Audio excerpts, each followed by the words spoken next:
Olá! Estima-se que mais de 2 milhões de brasileiros vivem atualmente em solo americano. No programa de hoje, você vai ver que morar nos Estados Unidos e, olha, viver o sonho americano é o desejo, gente, de muitos brasileiros.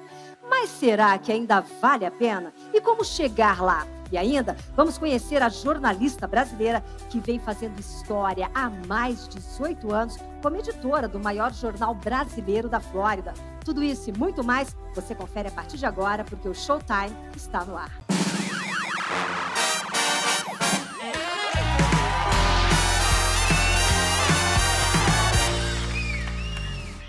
Quando pensamos em mudar de país, várias dúvidas vêm à mente. Mas para alguns brasileiros, morar no exterior ainda é um desejo, olha, muito, mas muito distante. Hoje, o nosso convidado é um brasileiro que ajuda milhares de pessoas a conquistarem o tal sonho americano. Ele é empresário com mais de 25 anos de experiência em relações governamentais, comércio internacional e desenvolvimento de negócios dos Estados Unidos. Bora falar com ele? Léo Freitas! Olá, Léo! Boa noite. Tudo bem? É um prazer imenso recebê-lo aqui no Showtime. Seja muito bem-vindo, sinta-se em casa. Aqui a casa é sua, Léo. Léo, há quantos anos você está morando nos Estados Unidos? E o que te levou para este país?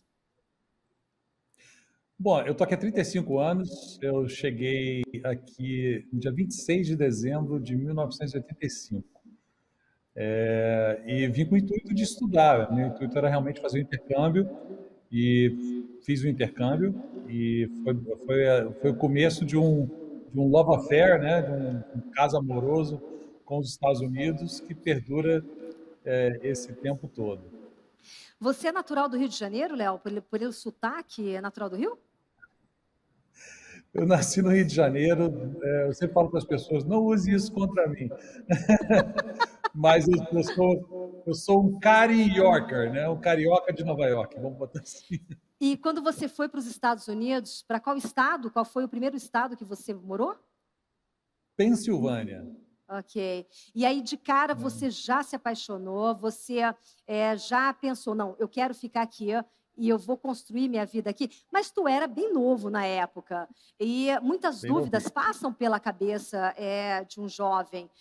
Mas será que eu estou tomando a decisão certa? Mas muitas vezes, é como eu sempre comento, essa ousadia dessa juventude nos faz até falta numa determinada idade da vida. Fase da vida, para ser mais objetiva. Agora, Léo, quando você tomou essa decisão de realmente morar, o que você esperava? O que você entendia como tal sonho americano? Olha, foi uma decisão muito fácil para mim, porque a vida inteira, desde criança, eu fui alfabetizado em inglês numa escola britânica no Rio de Janeiro. Então, para mim, o idioma não era o problema. Era uma coisa natural para mim. Já tinha tido uma experiência internacional com a Europa, né? No caso, a Suíça. E tinha, obviamente, já visitado os Estados Unidos algumas vezes. Mas nunca pensei em efetivamente fazer dos Estados Unidos o meu lar definitivo. Não era aquilo que Uau! estava na minha mente naquele momento. E o tempo foi passando, eu fui estudando, fui terminando, fiz high school, fiz faculdade, e como era o meu intuito, na época, continuar lidando com a música, que era inicialmente a minha carreira. Eu já era um músico profissional com 15 anos de idade. Então, para mim, já começou a fazer sentido ficar num lugar que valorizava a arte muito mais do que o meu país de origem, né? E é interessante porque, além da música, você também é jornalista, você é piloto de avião. Eu nem sei identificar tantas coisas. Que o Léo, eu falo que o Léo é tudo. Eu falo, o Léo é tudo, então não tem como identificar. Mas, Léo, o que me chama a atenção quando a gente fala uma pessoa como você é um empreendedor, você é um homem de visão, você é um homem além do seu tempo. Porque é uma pessoa, para entender tudo isso, todo esse mundo, que hoje você é um homem, você sim é um homem globalizado. porque hoje os seus negócios estão diversificados em vários países, tanto é que estamos falando para 196 países. Eu tenho certeza que um desses países, o Léo também tem negócios, deve estar chegando já na fase dos 196, mais ou menos. Mas, Léo, empreender, a tua vontade de empreender, isso vem com essa veia americana? São muitos anos já de Estados Unidos. Porque o americano ele tem isso, ele tem essa visão de empreendedor. Isso veio daí? Veio do meu avô. Uau! Meu avô sempre motivou a gente a empreender e buscar o que a gente... nosso objetivo de vida. Então, era uma coisa que ele sempre botou muito na nossa criação, que era importante a gente correr atrás daquilo que a gente achava importante, que era o nosso objetivo. E o ponto principal era o que ele sempre falava: você não pode pensar somente em riqueza para você, você tem que trazer um benefício para um terceiro, porque aquilo vai reverter em riqueza para você. Então, você não pode nunca pensar que o resultado do seu trabalho vai ser só para você, vai ser o resultado para você e para um terceiro. Então, se você pensando dessa forma, você vai sempre estar trazendo benefício ao terceiro. E isso é uma coisa que sempre me ajudou muito, em altos, em baixos, em tudo, porque ser empresário no mundo é a coisa mais difícil do mundo. É verdade. E eu posso dizer para você, viu, Léo, empresário no Brasil sofre bastante, viu, meu querido? Você sabe disso também, né? Empresário Eu no tenho empresa Brasil, no Brasil, eu sei como é que é isso. a gente chora bastante, mas o que me chamou a atenção é justamente o fato que esse aprendizado que o seu avô, esse legado que o seu avô te deixou, é justamente o fato que você aplica hoje nas suas empresas. Porque o que você faz? Você ajuda pessoas. Mesmo sendo um negócio, Léo, você realiza sonhos. Porque quando uma pessoa, gente, ela pensa, eu vou migrar para um país determinado, você faz o quê? Você tem que buscar uma empresa que vai te auxiliar em todo este processo. Esse é um ponto. Segundo ponto, é importante que essa empresa que vai te auxiliar tenha conhecimento para que possa te dar as informações corretas, para que você possa percorrer o caminho e realizar o seu sonho da forma certa. Esse é outro ponto. Agora, quando você consegue reunir tudo isso com bons profissionais, você consegue ter êxito. Léo, não é fácil migrar. Existem hoje nos Estados Unidos 1 zilhão de tipos de vistos. Eu não vou ficar te perguntando negócio de vistos, mas existem 187. Existe 1 milhão de vistos ali. Cada caso é um caso, gente. Seu caso é o caso do outro é o caso. Então, depende muito cada caso. O mais importante, né, Léo, é você migrar da forma correta. É você fazer a coisa certa. É você trabalhar a sua ansiedade e fazer a coisa certa. Você comentou recentemente uma coisa que me chamou muita atenção: Dubai. Como está muito mais fácil migrar para Dubai. Por quê, Léo? O governo dos Emirados Árabes ele sempre posicionou como sendo um país de facilidade, né? Ele sempre despontou em várias frentes do mundo e começou a sempre ser o objetivo maior das pessoas de Dubai, dos Emirados Árabes, é ser um grande hub de negócios, um grande hub de facilitação de trabalho e facilitação inclusive de imigração para o Oriente Médio, que oferece uma série de vantagens, principalmente tributárias. Hoje, o melhor paraíso fiscal para você morar no mundo é Dubai, porque você tem, inclusive, condição de ser um cidadão, e é o único país do Oriente Médio que te dá a nacionalidade, seja por investimento, seja por mérito, seja por várias maneiras diferentes. Ele te dá a condição de você se tornar um cidadão daquele país e ter o direito de morar permanentemente. E isso é uma coisa fantástica. Hoje, por exemplo, apenas o total de residentes permanentes, que tem residência permanente nos Emirados Árabes Unidos, são 93 pessoas. Eu sou uma delas. Então, e é difícil, porque quem te dá residência permanente é o sheik, não é qualquer um. Então, é difícil para caramba. Então, assim, para ter esse direito, você tem que ter um feito extraordinário, tem que ter um interesse específico para ser atendido dessa forma. Então a residência temporária é aberta para todo mundo, tá?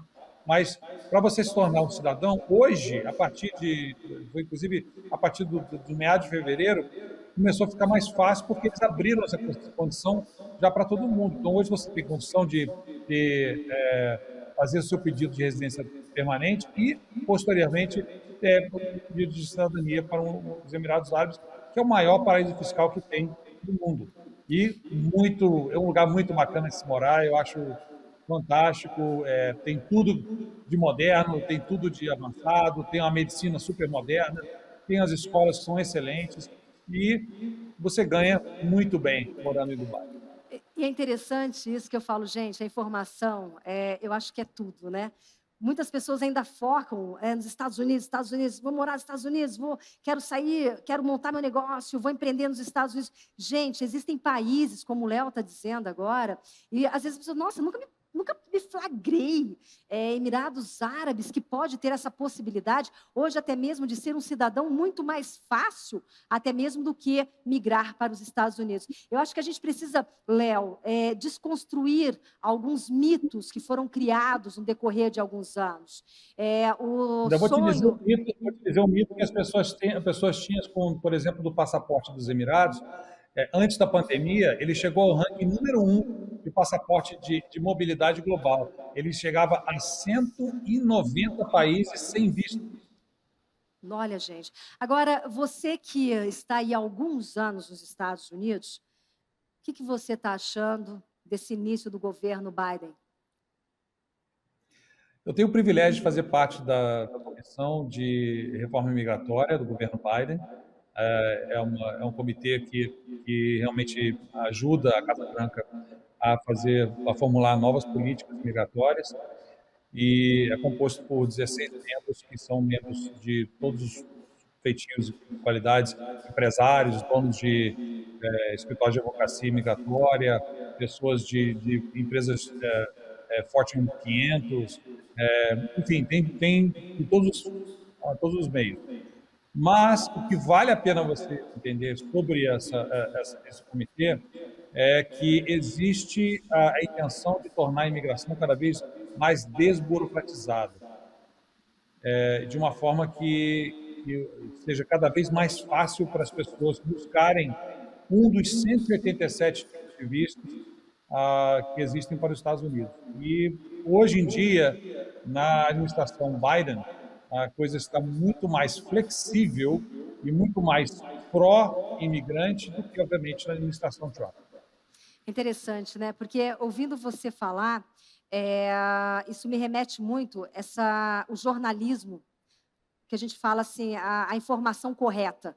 Porque hoje nós temos uma infinidade de meios de comunicação, redes sociais, nos bombardeando 24 horas com informações que, às vezes, o cara não sabe a fonte, não sabe de onde está tirando. É um achismo. E, querendo ou não, pessoas do mundo inteiro que têm negócios nos Estados Unidos, está todo mundo antenado, está todo mundo ligado. Por quê? Falando a respeito de economia, como vai ficar a economia do país a partir de agora, como ficam as fronteiras. Então, mas são tantas especulações que eu acho que...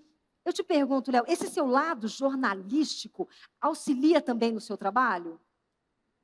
Bastante.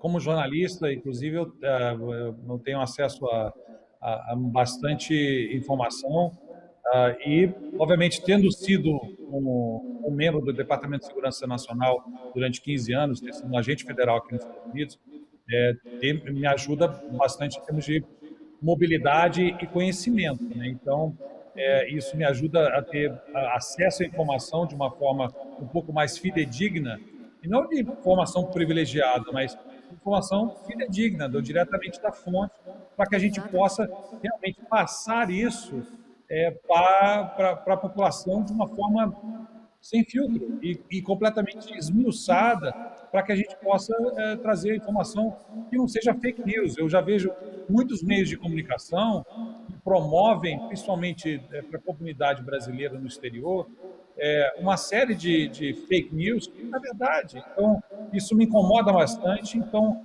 eu levantei essa bandeira para mim e falei, não, eu vou trazer essa notícia da forma mais fidedigna Que possível. legal. Eu estou falando isso, comentando com você, porque eu vou convidar para fazer parte desse bate-papo com a gente também. Olha só. Gente, os imigrantes brasileiros mudam de perfil a cada temporada, mas a necessidade, os interesses são sempre os mesmos. A minha próxima convidada tem um papel importantíssimo como porta-voz para a comunidade brasileira no sul da Flórida, sempre buscando informações com credibilidade para compartilhar com os seus leitores, o pessoal via internet. E o quê? Falando a nossa língua nativa, é claro. Vamos chamar ela, nossa jornalista, editora-chefe do jornal Gazeta News, a Fernanda Cirino. Tudo bem, Fernanda? Oi, Vanessa, querida. Um prazer estar aqui com você. Muito obrigada pelo convite. Eu que agradeço, Fernanda. É um prazer imenso poder falar contigo. Reunir você nesse bate-papo junto com o Léo, 3 jornalistas aqui. Vai ter conversa, viu? Aqui, ó, vamos só no tricô daqui a pouco. Surpresa aí com mais um jornalista nesse trio aqui, fazendo parte desse trio. Eu desconhecia essa informação. Fernanda, você foi muito cedo também para os Estados Unidos. Você foi com que idade? Quase uma criança, por volta dos meus 20. Assim que se formou, praticamente. Se formou e já foi embora. Me formei em jornalismo e já peguei as malas, bati asas para a América do Norte, né? E por que você escolheu os Estados Unidos? Bom, a afinidade com o brasileiro, né, desde a nossa influência que nós temos desde adolescente, né, a música, o idioma e toda aquela, né, ilusão que todo brasileiro sempre teve com os Estados Unidos. Eu fui mais uma que quis conhecer melhor depois do meu estudo e desbravar aqui. E nunca mais pensou em voltar para o Brasil? Não, do primeiro dia que eu coloquei os pés, eu tinha certeza que aqui era o meu lugar. Eu tive muita afinidade com o país, principalmente com a Flórida, né? Que eu falo que é o nosso Brasil melhorado. E aqui eu tive certeza e investi tudo que eu podia para poder ficar aqui. E quando você foi para os Estados Unidos, você teve receio, medo, insegurança em relação a ser uma imigrante e o seu status, o seu visto? Como é que foi isso para você, Fê? Naquela ocasião, Vanessa, não se pensava tanto, né, como hoje, a necessidade, porque quando eu vim para cá, lógico, eu tinha que ter um visto,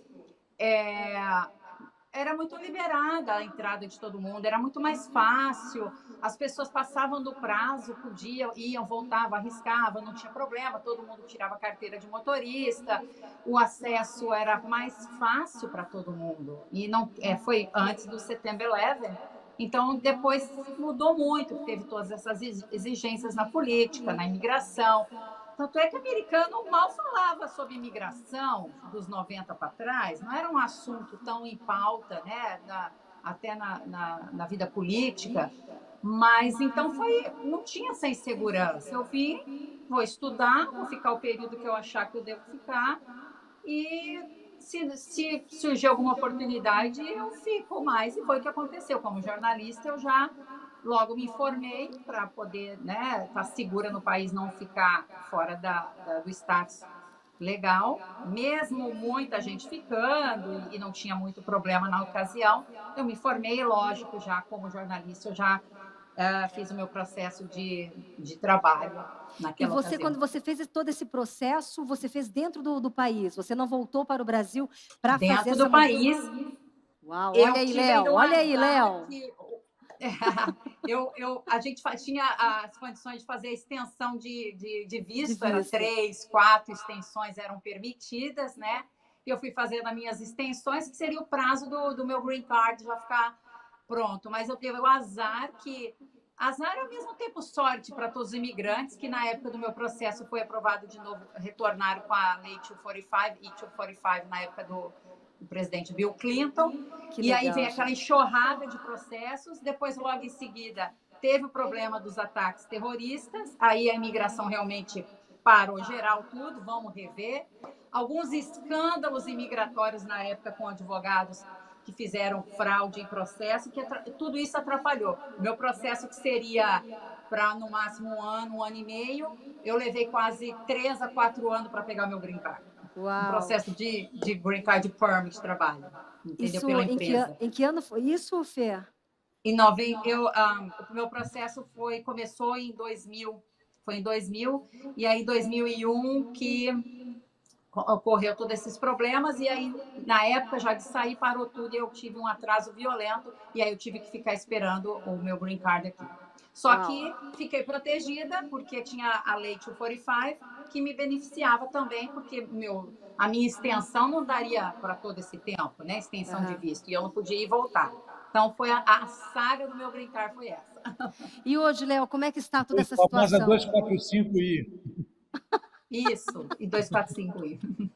E hoje, Léo, a Fernanda comentou a respeito do ano 2000, que fazia-se, então, a extensão de visto, que você poderia ficar um pouco mais, mas hoje, as pessoas que estão nos Estados Unidos, que estão nos assistindo agora, como é que está essa situação? Dá para fazer essa extensão? É seguro ou não? Volta para o Brasil, volta para o seu país de origem, não arrisca. Qual é o conselho que você dá aí, Léo? E aí? Olha, todo mundo tem uma solução imigratória legal se não há criminalidade, se a pessoa não entrou nos Estados Unidos burlando a inspeção, que a gente chama de EWI, né? Entry Without Inspection, né? Entrada sem inspeção. Todo mundo tem uma solução imigratória legal e viável. Agora, o problema é que é uma coisa que eu venho batalhando muito com relação a isso, é que nem todos os escritórios de advocacia gostam de pegar casos de pessoas que estão fora de status, porque a advocacia imigratória é que nem medicina. Tem pessoas que fazem uma coisa muito específica e só querem fazer aquilo específico. É que nem medicina, medicina tem um cirurgião plástico, cirurgião plástico especializado em rinoplastia. E não vai fazer necessariamente cirurgia de mama, enfim. A mesma coisa acontece com a imigração. Tem pessoas que são muito especialistas em vistos de investimento, ou vistos de trabalho, de negócios, ou só de familiar, ou só de DACA, e acabam não atendendo os clientes, porque para atender uma pessoa que está fora de status, você está com status vencido, você realmente tem que gastar um tempo, porque você vai ter que fazer um cancelamento de remoção, você vai ter que pedir um perdão de inadmissibilidade.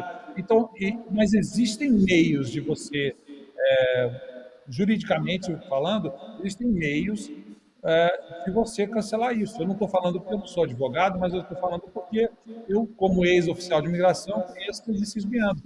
E eu sinto que é um absurdo de profissionais da área de imigração, advogados devidamente licenciados, não quererem representar pessoas que estão fora de status, porque essas pessoas não teriam e vão gastar muito mais tempo do advogado, porque é uma papelada, realmente é uma papelada demorada. Mas a questão sobre a extensão, para conseguir hoje uma extensão.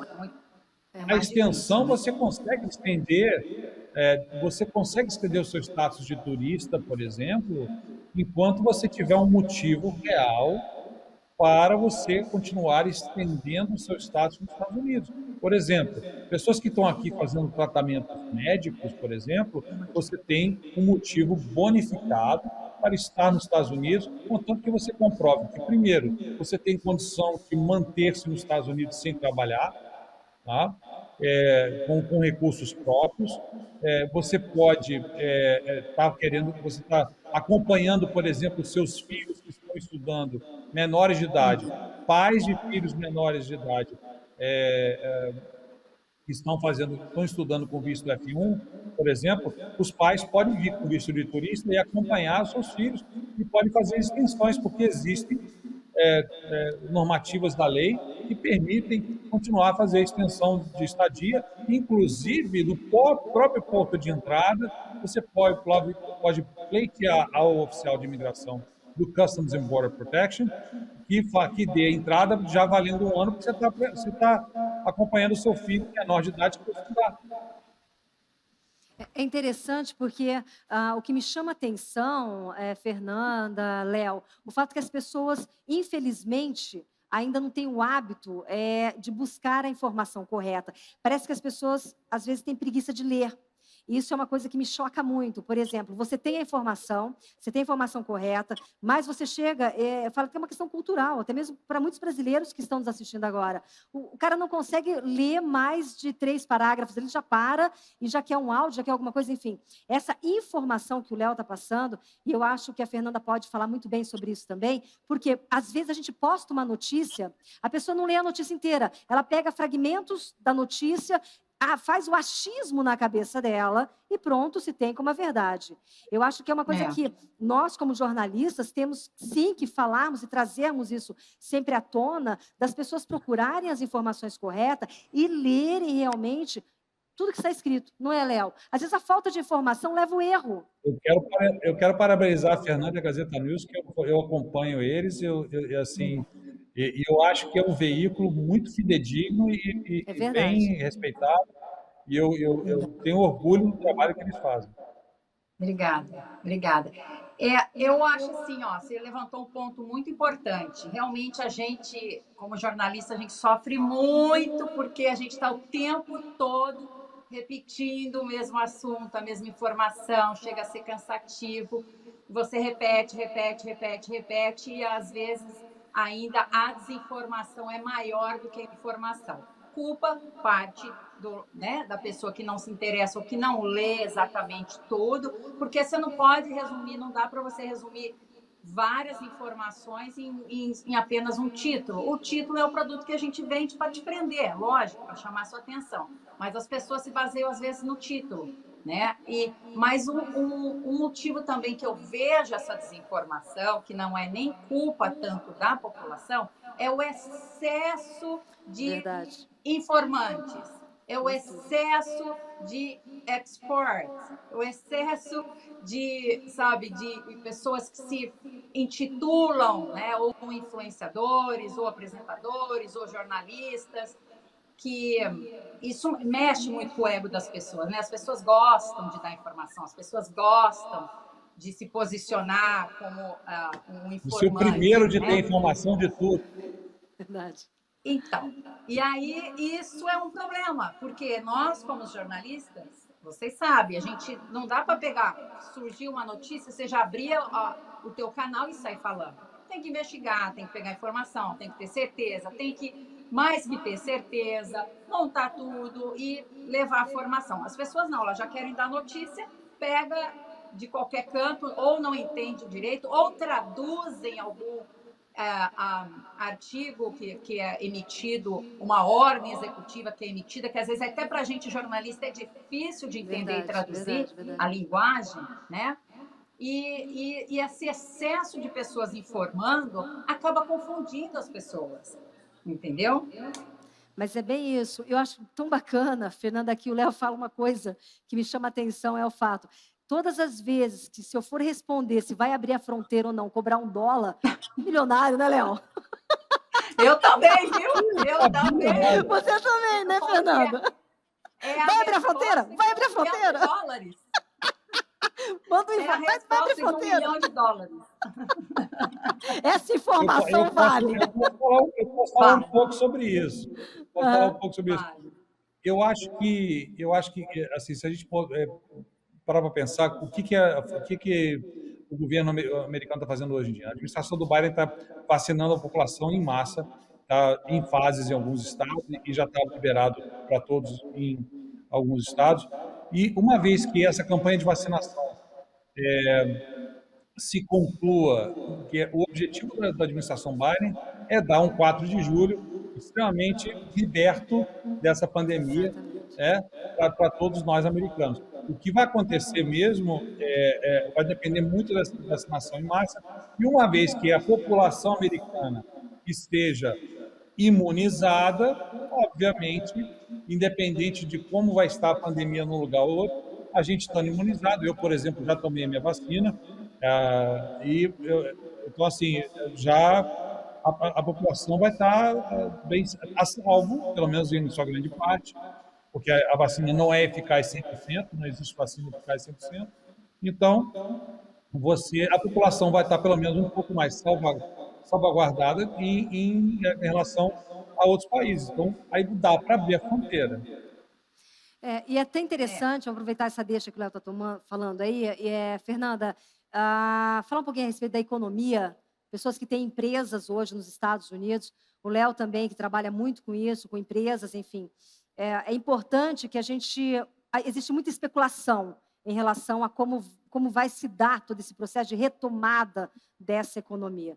Porque a gente tem como base os Estados Unidos, muitas especulações, que vai demorar, que quanto tempo, como isso tudo vai proceder. Vocês que estão aí, o que vocês podem dizer em relação à economia dos Estados Unidos, essa retomada da economia? Na minha opinião e versão de tempo que vivi aqui, primeiro o governo injetou muito dinheiro nas companhias que né, sobrevivem e que passam por essa dificuldade, que foram as mais afetadas, como no turismo, aviação, indústria. Injetou muito dinheiro, muito bilhões de dinheiro, né? Vejo muitas empresas aí se segurando com a ajuda do governo. Os Estados Unidos é um país que está sempre em recomeço, né? A gente, pelo período que eu estou aqui, a gente já passou em muitas outras crises. Lógico, isso é uma crise que está sendo mundial, mas eu acredito na recuperação da economia, não tão rápida, porque não é fácil, nenhuma crise se recupera fácil, né?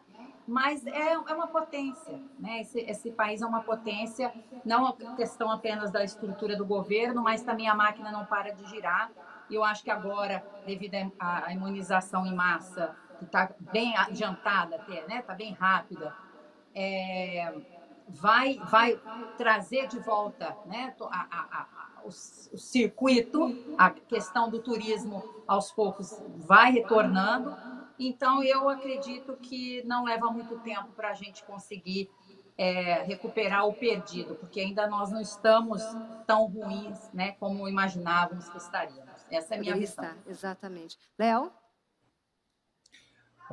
Acho que a Fernanda falou muito bem sobre tudo o que está acontecendo aqui nesse momento. Uma coisa que eu vou adicionar é que a segunda injeção de dinheiro, que foi 1,9 trilhões de dólares na economia americana recentemente, aprovados pelo presidente Biden, depois de ter sido aprovado no Congresso, isso já está vindo para a população. Então, essa injeção financeira e ajudas de empresas pequenas, médias, grandes e etc., isso está trazendo uma injeção de ânimo muito grande na economia americana, o que, infelizmente, não acontece em vários países por aí, inclusive o Brasil. Então, essa questão da economia voltar ao normal, eu vejo que muitos lugares, como aqui, por exemplo, onde eu estou hoje, na Flórida, está tudo aberto. Se você olhar hoje aqui, em Miami, os restaurantes estão todos abertos, está tudo funcionando. Lógico, não está ao mesmo vapor que antes, mas eu vou dizer para você que ninguém pode reclamar de mesa vazia, porque tem restaurante aqui com mesa cheia total. Isso aqui não é problema. O supermercado está cheio, não tem falta de alimento, não tem falta de produto, não tem falta de nada. Então, assim... E tem trabalho sobrando, está faltando gente para trabalhar. E tem isso, né? Tem trabalho, tem muita posição aberta e o que não falta realmente é oportunidade. Agora, nos Estados Unidos você não tem como reclamar, porque também é o único país do mundo que você sai de casa sem um centavo no bolso e pelo menos você volta com $20 de lavado no carro. Essa questão, né? Você querer fazer, você querer trabalhar, você querer realizar. Eu costumo dizer que quando você resolve mudar para um outro país, não é apenas você atravessar um oceano. É necessário que você entenda que tudo que você já viveu vai ser necessário você colocar em prática a sua experiência, a sua maturidade, a sua vivência e entender, sim, que existe um poder, existe um trabalho e existe a sua capacidade de transformar a sua própria vida. O exemplo desses dois que eu trouxe hoje no programa foi justamente para falar sobre isso. O poder que você tem de querer algo na sua vida, de querer transformar alguma coisa e conseguir. Exemplo do Léo, que foi através de intercâmbio, né, Léo? Foi aí, resolveu estudar, acabou ficando. Hoje é um dos empresários mais bem-sucedidos, com empresas em vários países do mundo. Justamente, nós estamos exibindo para países que o Léo aí já tem negócio. A Fernanda, que se tornou uma referência no jornalismo, para nós jornalistas, que quando chegamos nos Estados Unidos, vemos a carinha da Fernanda ali, nos dá um alívio e fala, olha, que país legal, que eu posso também desenvolver o meu trabalho. A prova disso foi que ela realizou o trabalho dela, ela teve a sorte e a capacidade, a credibilidade de dar consistência a um jornalismo em uma terra até então desconhecida, mas que hoje se tornou o seu lar. Eu quero agradecer muito a presença do Léo, muito a presença da Fernanda. Eu acho que seria um bate-papo que nós poderíamos ficar horas falando aqui. 3 jornalistas unidos, conversando, batendo papo, e é conversa que não para nunca. Obrigada, Léo. Obrigada, Fê. Nos encontramos em breve em Miami. Quem sabe no vôlei. Você joga vôlei também? Joga, Léo, vôlei? Não tem problema, a gente aprende. Eu também. Porque a Fernanda é fera. A gente é bom. E no churrasco, Léo? E no churrasco? A gente... Tranquilo, isso aí eu faço e como com uma voracidade enorme. Então tá fechado. Mesmo... Não tem quem não saiba. Gente, muito obrigada. Obrigada, Léo. Obrigada, Fernanda. Que Deus abençoe vocês. Muito obrigada pelo trabalho que vocês realizam e levando para as pessoas essas informações que são tão preciosas para nós que estamos em outros países também. Que Deus abençoe vocês. Adorei nosso bate-papo. Hoje eu fico por aqui. Obrigada pela sua companhia. Nos vemos no próximo programa. Tchau.